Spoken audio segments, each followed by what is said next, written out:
The deer season opens at dawn, and by mid-morning, Plainfield, Wisconsin is already empty. It is November 16th, 1957. Most of the men in town are in the woods, rifles slung over orange and red flannel, breath fogging in the cold. The hardware store on Main Street should be open. It isn't. The lights are off. The door is locked from the inside in a way that makes no sense for a Saturday. Frank Worden notices first, because Frank Worden is the deputy sheriff, and because the woman who runs that store is his mother. Bernice Worden is 58 years old, widowed, practical. The kind of woman who opens her store at the same hour every morning because the town depends on her to. When her son lets himself in through the back, the cash register drawer is open and empty. There's a faint smell in the air that he can't immediately place. On the counter he finds a sales slip. One item, antifreeze, sold the evening before. The name written on it stops him cold. Ed Gein. Frank knows the name the way everyone in a town of 700 people knows every other name. Ed Gein is the quiet bachelor who lives alone on a farm 3 miles outside town. Ed Gein babysits the neighborhood kids when their parents need an evening out. Ed Gein fixes things. Ed Gein is, by every account anyone in Plainfield could give you that morning, harmless, a little odd maybe, soft-spoken, the kind of man who is present at every potluck and invisible in every photograph. Frank drives out to the farm with 2 other men. The house sits back from the road, dark and unkept, the kind of place that has been quietly decaying for over a decade without anyone in town quite registering it. There's a summer kitchen attached to the back, an outbuilding, unheated, used for nothing in November. That's where they find her. Bernice Worden is hanging upside down from a wooden crossbar, ankles bound, suspended the way a hunter would hang a deer to dress it. Her body has been opened and emptied in exactly that fashion, the same cuts, the same method, applied to a person instead of an animal. Her head is missing from her body. They will find it later, inside the house, inside a paper bag, the skull intentionally altered, fitted at the top like the beginning of a crude mask. Her heart is on the stove, set inside a saucepan, as if someone had been deciding whether to cook it. The men who find this do not have a word for what they are looking at, because in 1957, in rural Wisconsin, that word does not yet fully exist in the American imagination. They are looking at the inside of a house that has been turned into a workshop for the dead. Skin stretched into seat covers and lampshades and bowls, skulls converted into cups, a box of female genitalia, masks made from the faces of women, tanned and shaped to be worn, and the man who built all of it, the man whose name was written almost absent-mindedly on a receipt for antifreeze, is not a monster who slipped into town from somewhere else. He has lived 3 miles from the hardware store his whole life. He has held the children of these same families on his lap. He has been, for 51 years, one of them. That contradiction, the ordinary man and the abattoir behind his door, is the only mystery that matters here. The crimes themselves were documented within hours. What took decades to understand was the mind that produced them, not a monster born. A mind built piece by piece out of isolation, religious terror, and a devotion to one woman so total that her death didn't end it. It transferred. It found other bodies to inhabit. This is not a story about what Ed Gein did to Bernice Worden and Mary Hogan. The court files settled that in 1968. This is the story of how a boy raised on a failing farm, under the absolute authority of a mother who taught him that nearly every woman alive was an instrument of sin, became a man who could not let her go, and who decided, alone in an unheated farmhouse, that he could build her back. Edward Theodore Gein was born on August 27, 1906, in La Crosse County, Wisconsin, the second of two sons. His father, George Gein, drank heavily and held a string of jobs he couldn't keep. His mother, Augusta Wilhelmina Gein, ran the household the way a fortress is run, not with warmth, but with control. Augusta was devoutly religious, in a punishing rather than comforting sense of the word. She preached to her sons daily about the immorality of women, about drink, about the corruption waiting outside the walls of the family farm. She had picked the most remote piece of land she could find for that farm, outside Plainfield, isolated, with no close neighbors, specifically so her boys would have no contact with the outside world she despised. Ed and his older brother Henry grew up with almost no friends, no social life beyond the family, and a mother who positioned herself as the only trustworthy woman either of them would ever know. For Ed, this teaching did not produce rebellion. It produced devotion. He idolized her. Classmates and teachers in Plainfield, what few interactions he had, remembered him as withdrawn, prone to inappropriate laughter at strange moments, awkward but not aggressive. He was, by every surviving account, not a child anyone feared. He was a child people felt mildly sorry for.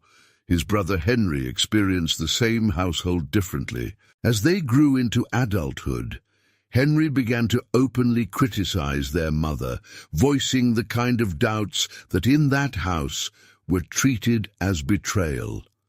He reportedly worried aloud about Ed's attachment to her, suggesting it had gone past what was healthy. Ed did not take this well. In May 1944, the two brothers were burning off marsh vegetation on the family property, a routine farm task. The fire spread further than intended. At some point, the brothers were separated by the smoke and flame. Ed went to find help. When he returned with neighbors, he led them, without hesitation, almost immediately, directly to his brother's body, in a location away from the fire's actual path.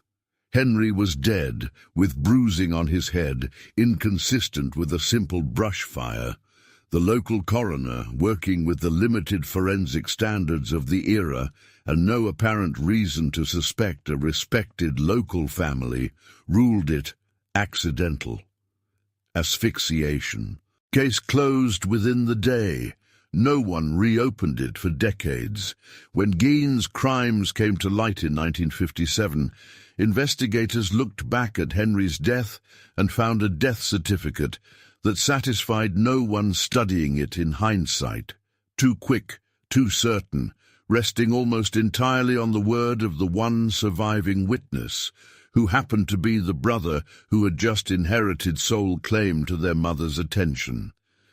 Whether Ed killed Henry has never been proven. It has also never been ruled out by anyone who has looked closely at the file since. What is certain is what happened next. With Henry gone, Ed had his mother entirely to himself for the first time in his life. It lasted barely a year. Augusta Gein suffered a stroke in 1944, not long after Henry's death, and a second, more severe stroke in 1945 that she did not survive. Ed was at her bedside. By every account from people who interacted with him afterward, the loss did not look like ordinary grief. It looked like the floor of his entire world disappearing at once. He sealed off the rooms of the house his mother had used most, her bedroom, the upstairs, the parlor, and left them untouched, dust gathering on furniture that no one was allowed to move.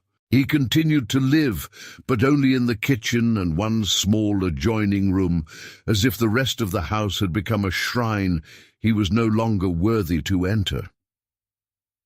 For roughly a decade, neighbors saw a man who farmed a little, did odd jobs around Plainfield, babysat local children without incident, and otherwise kept almost entirely to himself. What none of them saw was what was happening at night. Beginning around 1947, Gein began making nocturnal trips, alone, usually by the light of a lantern, to 3 cemeteries near Plainfield. He would later tell investigators he made as many as 40 such visits over 5 years. He tracked obituaries in the local paper specifically to know when middle-aged women had recently been buried, women he judged, in his account, to resemble his mother.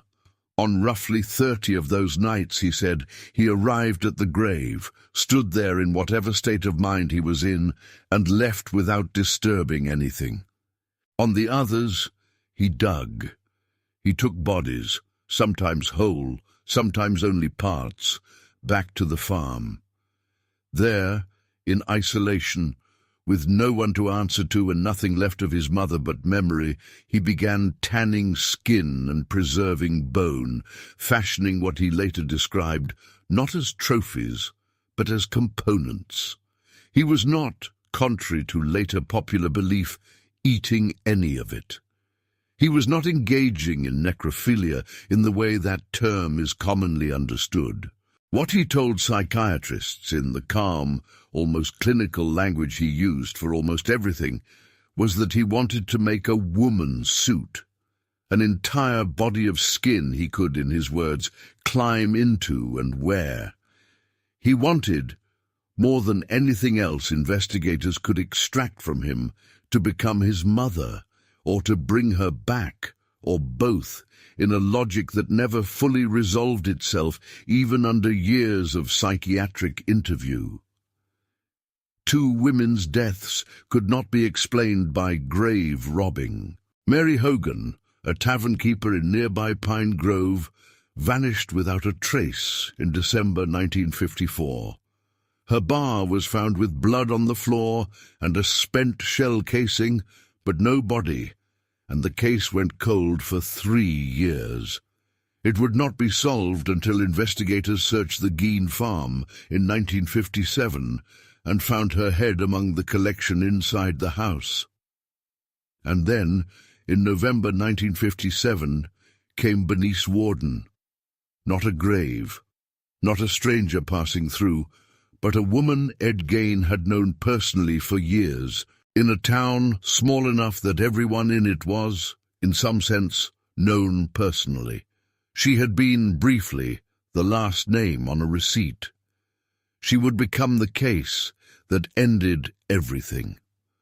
By the time deputies finished walking through the house that afternoon, the inventory taken from Ed Gein's farm would read less like a crime scene report and more like the contents of a charnel house. Investigators worked by lantern and flashlight for hours because there was no electricity wired to most of the rooms Gein actually used. What they catalogued, piece by piece, became the foundation of every horror film that would later borrow from this case without ever fully matching its reality. 10 human skulls, several of them sawed open at the crown and converted into bowls. Chair seats reupholstered in tanned human skin, a wastebasket made from skin, a drum fashioned from the same material, lampshades, a belt cut from nipples, a box containing what investigators believed were human noses, 9 masks made from the skin of women's faces, preserved, treated, intact enough to be worn over a living face like a costume.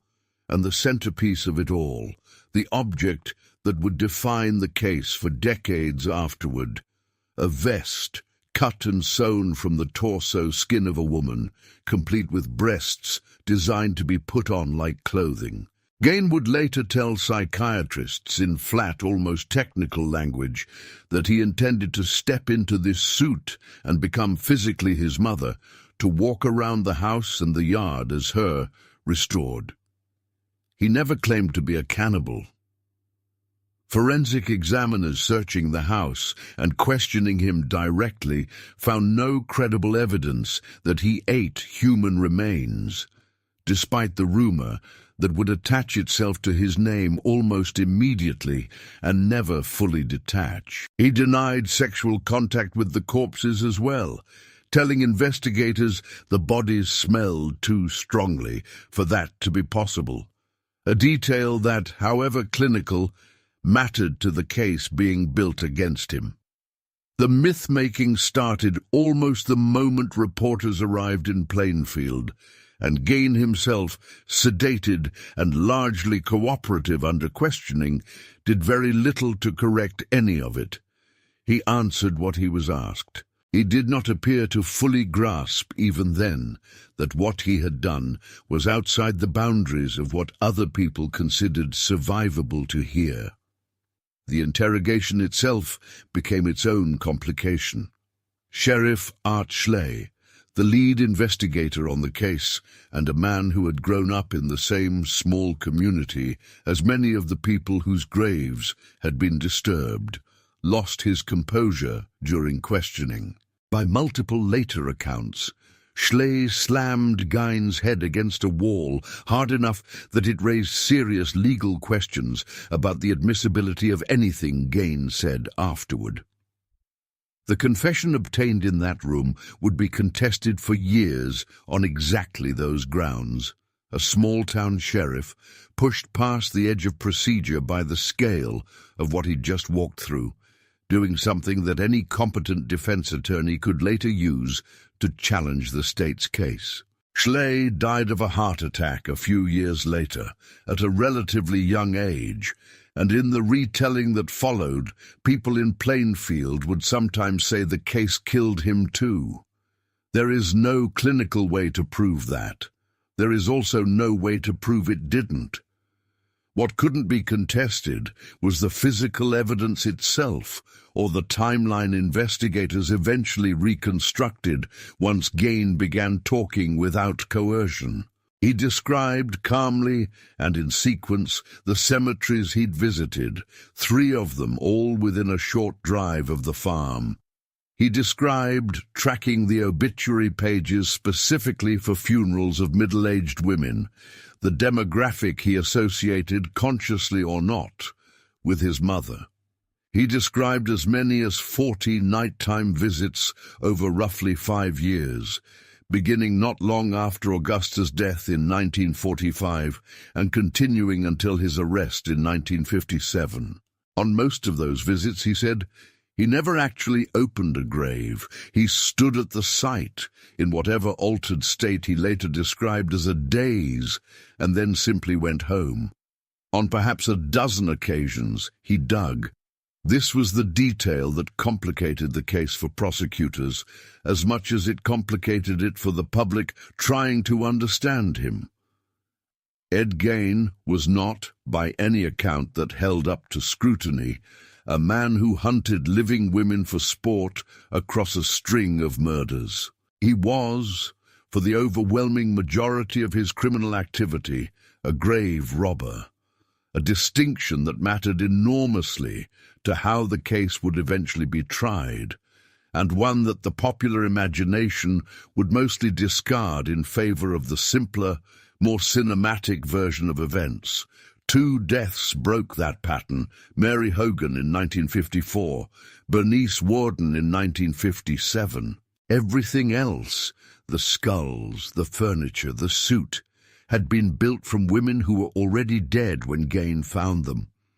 Investigators searching the property also reopened, almost as an afterthought, the question of Henry Gein's death in 1944.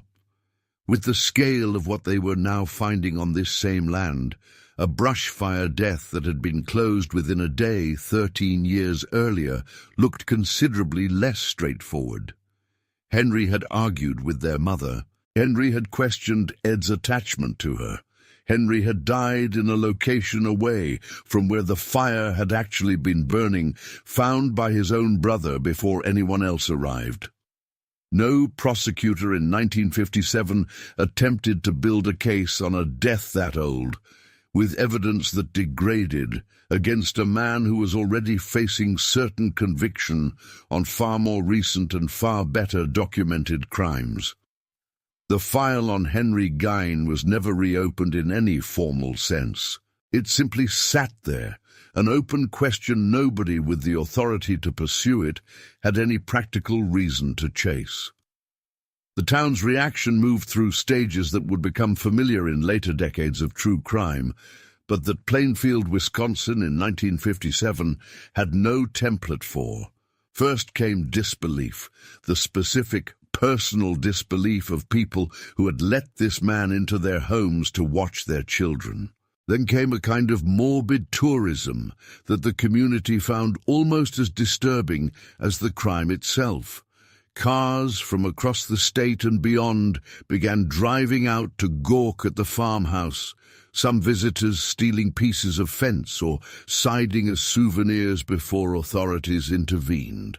The house itself was scheduled for public auction in 1958. An arsonist burned it to the ground before the sale could happen, and whoever did it was never identified. A small act of vigilante erasure that the town, by most accounts, was quietly grateful for. The legal process moved slowly, and not because anyone doubted what Gein had done. The question was never really guilt. The question was what kind of mind had produced it, and whether that mind could be held legally responsible in the way the state needed it to be in order to secure a conviction that would stick.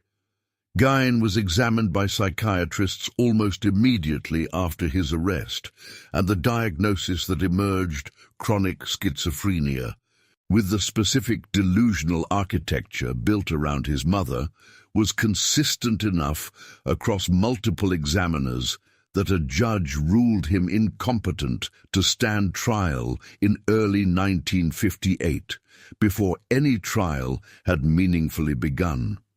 He was committed to Central State Hospital in Waupun, a facility for the criminally insane, and for the next decade he remained there, largely out of public view, while psychiatrists continued to study a case that was already becoming a foundational text in the still young field of criminal profiling. It would be 10 years before Gein faced a courtroom in any substantive sense. In 1968, doctors finally judged him competent enough to understand the proceedings against him, and the state moved forward with a trial limited to the one murder it could prove cleanly: Bernice Worden's. The Hogan case, with its older evidence and missing body parts recovered piecemeal years later, was never separately prosecuted. By then it would have been legally redundant. The trial itself, when it finally happened, split into 2 distinct phases, a structure unusual enough at the time that it drew its own legal scrutiny. In the first phase, a judge found Gein guilty of Worden's murder. The physical evidence made any other outcome essentially impossible.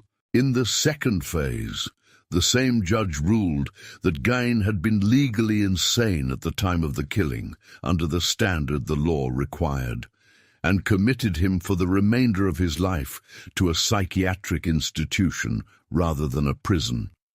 He was never sentenced to die. He was never sentenced to a fixed term. He was sentenced, in effect, to remain exactly where he already was, in the custody of doctors who had been studying him since 1957 and would continue studying him until his death.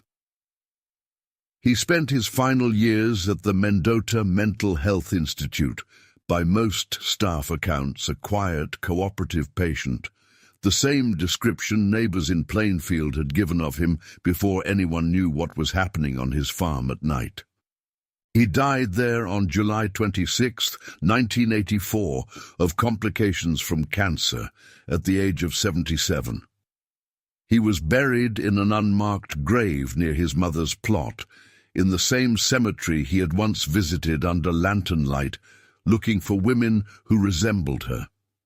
The popular version of Ed Gein that survives today owes almost as much to fiction as to fact, and untangling the two has become its own minor academic exercise. He did not, as repeated reporting and at least one recent dramatization have suggested, assist the FBI in profiling Ted Bundy. By the time Bundy was active in the 1970s, Gein was a long institutionalized patient with no operational role in any investigation. An FBI agent did once interview him as part of the Bureau's earliest attempts to formalize criminal profiling as a discipline. But the agent who conducted that interview later described Gein as too psychotic to produce anything resembling a useful conversation. The myth persisted anyway, because myths about Gein tend to persist regardless of what the documented record actually says. He has been called a cannibal in dozens of retellings with no forensic basis for the claim. He has been called a serial killer in the strictest sense, when the documented record shows 2 confirmed murders surrounded by a much larger pattern of grave robbing that, however disturbing, is legally and psychologically a different category of act entirely. What the record does support, without dispute, is the influence. Robert Bloch, a novelist living not far from Plainfield at the time of the case, read the newspaper accounts and built Norman Bates and the Bates Motel almost directly from what he absorbed. The isolated house, the domineering dead mother whose presence never actually leaves, the son who keeps her version of reality alive long after she's gone. Alfred Hitchcock adapted that novel into Psycho in 1960, and the cultural afterlife of Ed Gein effectively began there, 3 years after his arrest, in a black-and-white shower scene that has nothing literally to do with his crimes and everything to do with the psychological shape of them. Tobe Hooper drew on the same case, filtered through different details, for Leatherface and the skin mask aesthetic of the Texas Chainsaw Massacre in 1974. Thomas Harris drew on it again for Buffalo Bill in The Silence of the Lambs in 1988. A character who, like Gein, wanted to construct a body to wear rather than simply to kill. By the time Netflix released its own dramatized version of the case in 2025, nearly 70 years after Bernice Worden's body was found hanging in that summer kitchen, Ed Gein had already become something stranger than a historical criminal. He had become raw material, reshaped repeatedly by writers who took the architecture of his psychology and built new monsters out of it, while the actual man at the center of all of it spent the back half of his life in a hospital ward, largely forgotten by the public that kept consuming fictionalized versions of him. The forensic record asks a narrower question than the films ever did.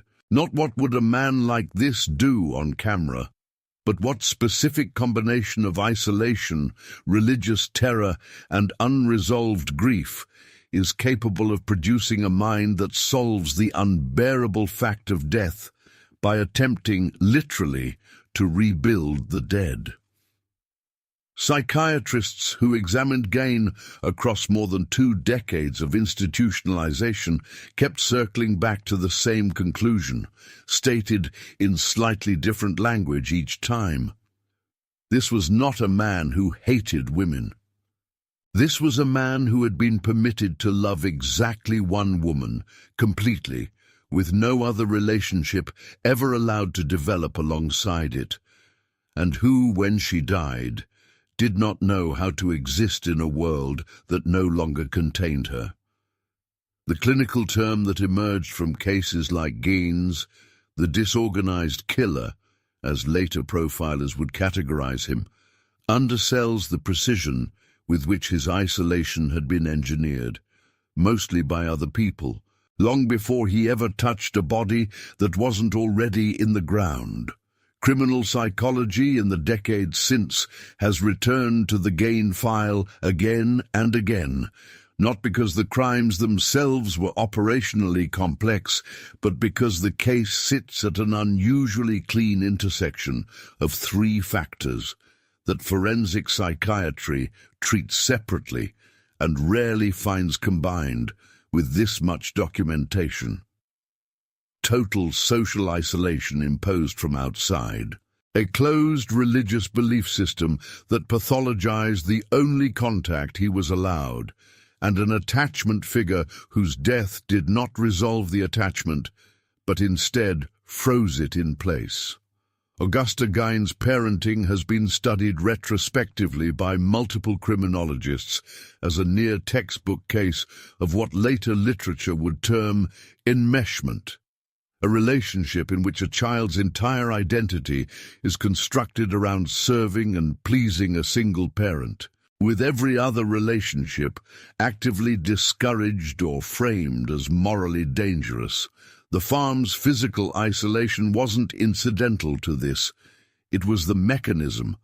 Augusta selected land specifically because it kept her sons away from what she considered the corrupting influence of the outside world.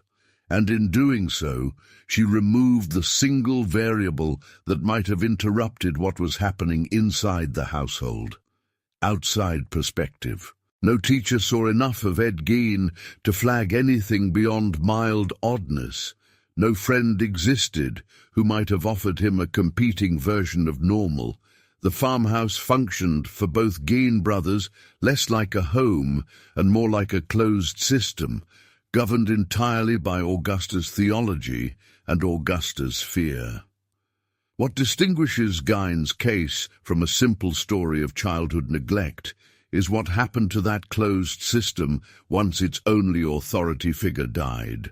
Most psychological frameworks for grief assume some pathway back toward functioning, however slow: therapy, time, replacement relationships, distraction, the ordinary machinery of moving forward that most bereaved people eventually access, even imperfectly. Gein had none of those pathways available to him because Augusta had spent decades systematically removing them. He had no peer group to lean on. He had no other family member he was close to. His father had died in 1940, his brother in 1944, leaving Augusta as literally the only meaningful relationship he had left by the time she suffered her fatal stroke in December 1945. When she died, there was no replacement attachment waiting in reserve. There was only the house, sealed room by sealed room, and a man in his late 30s who had never been taught how to exist without her. Forensic psychiatrists who examined Gein in the years following his arrest consistently noted his apparent emotional flatness when describing the exhumations and killings. Not gleeful, not visibly tormented, but matter-of-fact in a way that unsettled interviewers more than open distress might have. This flatness has been read multiple ways in the literature. Some clinicians at the time attributed it to the dissociative daze Gein himself described, a state he claimed to enter before and during the grave robberies, in which his actions felt distant from his conscious awareness even as he performed them with apparent competence. Later forensic reviewers have been more skeptical of taking that description entirely at face value, noting that dissociative claims are common in defendants facing legal consequences and are difficult to verify after the fact. What both camps agree on is that Gein's underlying diagnosis, chronic schizophrenia, as multiple examining psychiatrists concluded, does not by itself explain or predict this kind of behavior. The overwhelming majority of people living with schizophrenia then and now commit no violent crimes of any kind. The diagnosis explained Gein's break from consensus reality. It did not, on its own, explain why that break took this specific shape, built around mothers, graves, and skin. For that, the case literature keeps returning to Augusta, not as an excuse, but as the architecture inside which a vulnerable mind was built. The investigative failures surrounding the case deserve the same clinical attention the psychology has received, if for different reasons. Mary Hogan's disappearance in December 1954 generated a missing persons file that went cold within months, despite a blood-soaked floor and a spent shell casing at her tavern. Evidence that, in a department with more resources or more experience with violent crime, might have prompted a far more aggressive investigation than a small rural sheriff's office was equipped to run. Plainfield in the 1950s had no homicide unit, no forensic pathologist on staff, no meaningful precedent for investigating a disappearance that wasn't a drowning or a hunting accident. Hogan's case sat unsolved for 3 years, not because anyone suspected foul play wasn't possible, but because the institutional tools to pursue it simply didn't exist at that scale of policing. It would not be solved until Gein's farm was searched in 1957 for an entirely different murder, and Hogan's head turned up among dozens of other remains that had nothing directly to do with her case at all.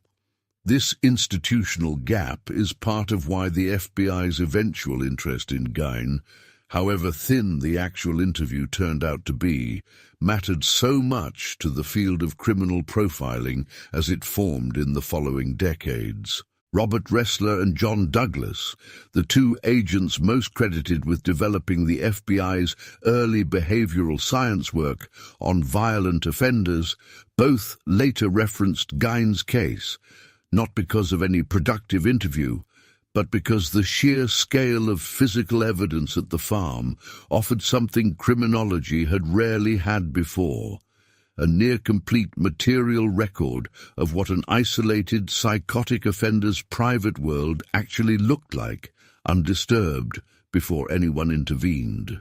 The term serial killer itself was still being formalized as a category through the 1970s and 80s, and cases like Gein's, alongside Ted Bundy's, alongside the BTK case still active and unsolved at the time, formed part of the raw dataset profilers drew on to distinguish organized offenders from disorganized ones, opportunistic violence from ritualized violence, and offenders driven by sexual gratification from offenders, like Gein, whose primary motive appeared to be something closer to restoration, an attempt to reconstruct a lost relationship through physical materials, rather than to repeat an act of violence for its own sake. That distinction matters more than true crime retellings tend to credit. Gein has been folded in decades of pop culture shorthand into the same general bucket as offenders who killed serially and methodically for power or sexual satisfaction. Bundy, Dahmer, the names that dominate the same media landscape his story keeps reappearing in. The forensic record resists that flattening. Of the documented violent acts attributable to Gein with any confidence, there are 2 killings separated by 3 years, both of women he knew personally or had recently interacted with, neither showing evidence of premeditated stalking or a developed pattern of victim selection beyond a vague resemblance to his mother. Everything else, the overwhelming majority of the physical evidence found on the farm, came from bodies that were already dead when Gein found them. This does not make the case less disturbing. If anything, the grave-robbing forces a harder question than a conventional serial murder case would. What does it mean that a person's drive to reconstruct a dead parent was strong enough to override not just the social taboo against violence, but the considerably older and more universal taboo against disturbing the dead at all? Anthropologists and forensic psychiatrists who have written about the case since tend to locate the answer somewhere in the specific combination of grief and theology Augusta instilled. Her version of Christianity was punitive rather than redemptive, built around the idea that the body and its desires were sources of corruption to be controlled, not sins to be forgiven and moved past. When she died, Ed Gein didn't simply lose a mother. By the internal logic of the belief system she'd spent his entire life installing, he lost the only morally legitimate woman in his universe, with no theological framework available to him for grieving her in a way that allowed him to let go.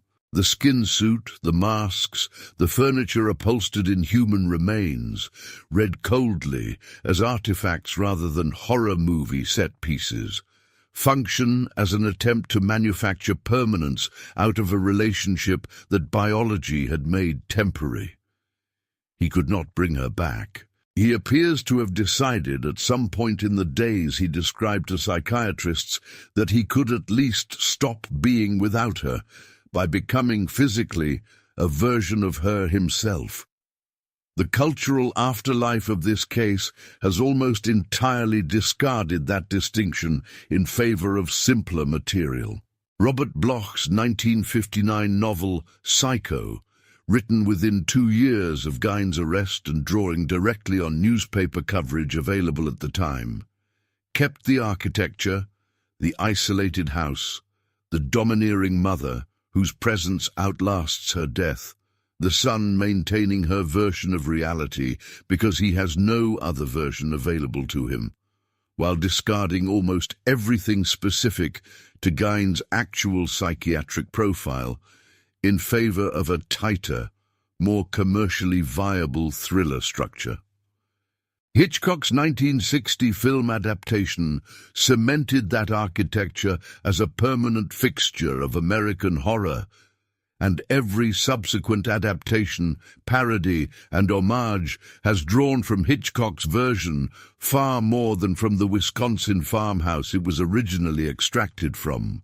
By the time Tobe Hooper built Leatherface for the Texas Chainsaw Massacre in 1974, and Thomas Harris built Buffalo Bill for The Silence of the Lambs in 1988, the chain of influence had become almost entirely fictional to fictional, filmmakers borrowing from other filmmakers' interpretations of Gein, rather than returning to the forensic record itself. Each iteration sanded down the specific religious and psychiatric detail a little further, and sharpened the cinematic horror a little more, until the cultural shorthand for Ed Gein became less a historical case and more a genre convention. The isolated man, the dead mother's house, the skin. Netflix's 2025 dramatization, whatever its commercial success, sits at the far end of that chain, closer to its own fictional predecessors than to the 1957 case file, which is precisely how an unverified detail like the Ted Bundy profiling claim found its way into mainstream retellings with no basis in the actual record. The institutionalized, schizophrenic, largely incoherent Gein that FBI agent John Douglas briefly interviewed in the 1970s bears almost no resemblance to the version of events popularized decades later, in which Gein functions as a knowing consultant to law enforcement. That gap between the documented man and the cultural figure he became is, in its own way, the most consistent feature of this entire 70-year afterlife. Each retelling discovers it is more interested in what Ed Gein represents than in who Ed Gein actually was. What the surviving psychiatric record actually supports is narrower and in some ways more unsettling than any of the films that followed. It supports a portrait of a man whose capacity for ordinary social functioning, babysitting children without incident for years, maintaining cordial relationships with neighbors who never once suspected him, holding down odd jobs around a town that genuinely liked him, coexisted in the same skull with a private architecture of grief so total that it eventually expressed itself through grave robbery and twice through murder. The neighbors who described him as harmless were not wrong about the man they interacted with day to day. They were simply never granted access to the part of his life that operated entirely after dark, governed by rules that made sense only inside a belief system his mother had spent 40 years constructing, and that outlived her by more than a decade in the mind of the one person left who still believed in it completely. January 1968. More than a decade after the discovery in the summer kitchen, Ed Gein sits in a Wisconsin courtroom for the first time since his arrest, finally judged competent to understand what is happening to him. He is 61 years old now, heavier than the gaunt figure in the 1957 newspaper photographs, his hair gone mostly grey. He answers questions when asked. He does not interrupt. He does not perform remorse, and he does not perform indifference either. He simply answers in the same flat, cooperative register that every psychiatrist who examined him over the previous 10 years had already documented in exhaustive detail. The trial itself is structured in a way that reflects exactly how unresolved the legal system still is about cases like his. Wisconsin law at the time allows for a bifurcated proceeding. First, a determination of whether the defendant committed the act. Second, and separately, a determination of his mental state at the time he committed it. This separation exists because the two questions, while related, are not the same question. And by 1968 the courts understand that conflating them produces verdicts that satisfy no one, not the public demanding accountability, not the psychiatric profession insisting that culpability and capacity are different things entirely. In the first phase, the physical evidence does what it has always done in this case. It removes any ambiguity. The judge, there is no jury, Gein has waived that right, finds him guilty of the first-degree murder of Bernice Worden. There is no theatrical moment here, no gasp in the gallery. By 1968, everyone in that courtroom has had 11 years to absorb what happened on that farm. The verdict is less a revelation than a formality, the legal system finally catching up to a fact that was never seriously in dispute. The second phase is where the actual argument happens, and it is here that the case earns its lasting place in the history of criminal psychiatry, rather than simply the history of horror. Multiple psychiatrists, examining Gein independently over more than a decade, arrive at substantially the same diagnosis: chronic schizophrenia, with a delusional structure built specifically around his mother, present and active at the time of both killings. The state does not seriously contest this. There is no dueling expert theatrics, no battle of psychiatrists each paid to reach opposite conclusions. The clinical consensus on Gein is, by this point, remarkably uniform, which is itself unusual in criminal cases of this severity. The judge rules him not guilty by reason of insanity. Gein is committed not to a prison, but to the central state hospital system he has already spent the past decade inside. There will be no execution, no fixed sentence to count down. The court has, in effect, ratified what the psychiatric establishment had already concluded years earlier, that whatever moral weight his actions carried, the law's own framework for punishment did not apply to a mind broken this completely from consensus reality. Outside the courthouse, the reaction in Plainfield is muted in a way that surprises some of the reporters who had traveled in expecting outrage. By 1968, the town has had 11 years to live alongside this verdict in advance, watching Gein's case move slowly through psychiatric review after psychiatric review, each one reaching the same conclusion. There is no crowd demanding harsher justice. There is, instead, something closer to exhaustion, a community that has already absorbed the worst of this story once, in 1957, and has spent the following decade simply waiting for the legal system to formally agree with what the doctors had been saying since the beginning. Gein returns to institutional care and effectively disappears from public life for the next 16 years. The transfers move him between facilities, Central State, and eventually the Mendota Mental Health Institute.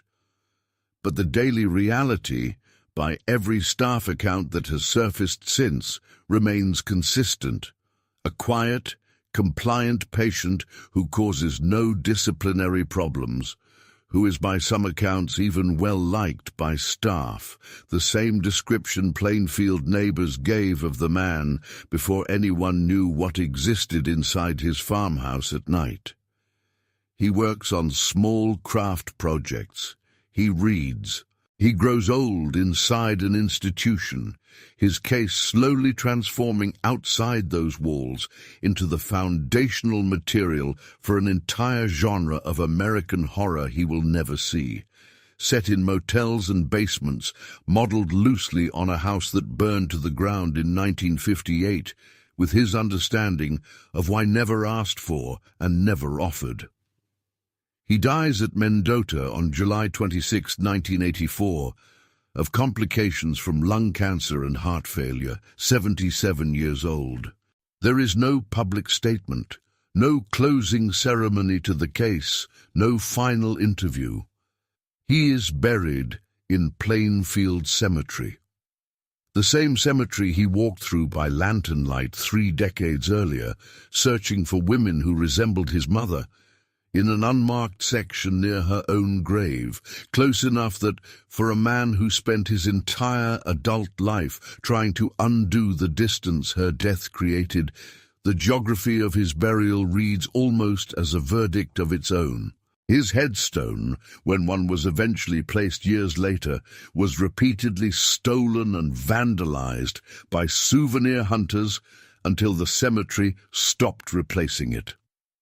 What the case leaves behind is not really a story about a killer at all, in the sense that term usually implies.